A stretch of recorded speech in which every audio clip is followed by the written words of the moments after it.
Guinée, cette décision de Doumbouya qui fâche les fonctionnaires guinéens publiée le 12 novembre 2022 par Miadjo. Les travailleurs guinéens demandent au président Mamadi Doumbouya de reporter le décret qui prolonge les horaires de travail pour les agents de l'État pour permettre l'ouverture des consultations préalables avec les partenaires sociaux. La Confédération nationale des travailleurs de Guinée, CNTG, la plus grande centrale syndicale de Guinée et les centrales syndicales affiliées se sont réunies lundi 7 novembre à la Bourse du Travail à Conakry pour discuter du décret présidentiel qui prolonge les horaires de travail dans la fonction publique. À l'issue de cette assemblée générale extraordinaire, la centrale syndicale a rendu publique une déclaration par laquelle ses membres rejettent le décret présidentiel. Qu'est-ce qui irrite les travailleurs guinéens ? Le décret porte un sérieux revers aux acquis obtenus de haute lutte par les travailleurs et travailleuses de la Guinée. Tout au long de l'évolution de notre pays, la journée de travail continue est une procédure de flexibilité qui tient aussi compte des conditions de mobilité des travailleurs,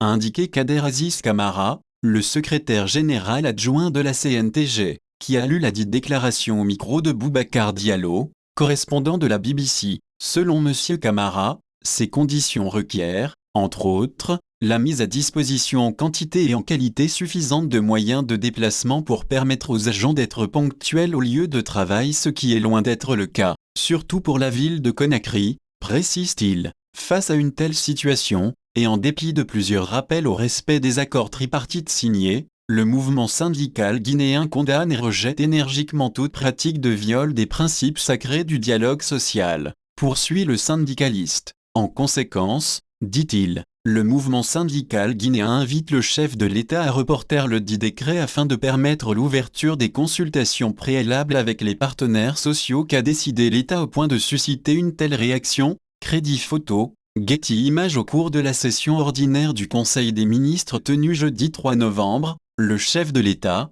le colonel Mamadi Doumbouya, président de la transition, a pris une décision. Quant au point relatif au respect des horaires de travail, le chef de l'État a informé avoir modifié, par décret numéro 527 en date du 2 novembre 2022, les dispositions relatives aux horaires de travail qui existaient depuis 1992, a annoncé le communiqué du Conseil des ministres. Désormais, du lundi au jeudi, le travail commence à 8 h et prend fin à 18 h avec 2 heures de pause à partir de 12 h, et le vendredi de 8 h à 17 h avec une pause de 2 heures à partir de 13 h, précise le texte.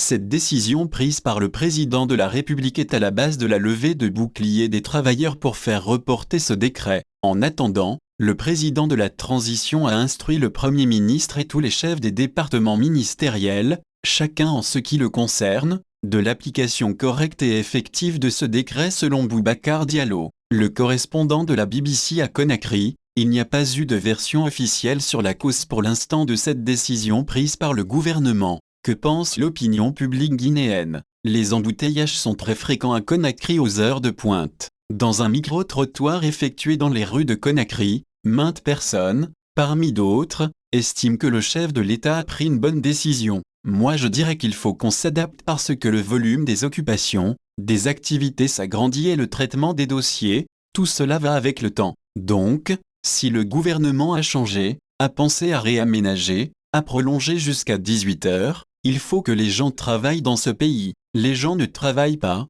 Là, il faut préparer le terrain pour les nouveaux dirigeants qui viendront. Il le faut parce qu'à la base, l'État veut que les fonctionnaires travaillent. Il ne faut pas empocher les salaires sans travailler. Il y a des gens qui rentrent à 14 h, à 13 h pendant le week-end. Le vendredi même, on voit des gens qui, après la prière, c'est fini. Donc, 18 h à la base, je pense que c'est une bonne chose. L'État doit veiller à ce que tout soit mis en place pour que les gens puissent travailler dans de bonnes conditions, la lumière, fluidifier la circulation. Surtout donner aussi à la police les moyens de réguler la circulation pour que les fonctionnaires aillent au travail. Pour moi, je ne vais y aller par le dos de la cuillère. Je me dis que c'est une mesure populiste parce que si l'on veut que les gens travaillent, il faut les mettre dans des conditions adéquates. Il faut qu'il y ait vraiment des objectifs dans chaque département. C'est une bonne chose parce que les gens ne sont pas habitués du tout à travailler à temps plein, mais de l'autre côté, il faut aussi voir l'impact sur le trafic routier, avec ces embouteillages interminables. Et pour quelqu'un qui habite en haute banlieue, traverser toute la ville pour remonter, Il risque de rentrer tardivement, fatigué, et dire qu'il devra reprendre la route le matin, c'est un peu compliqué.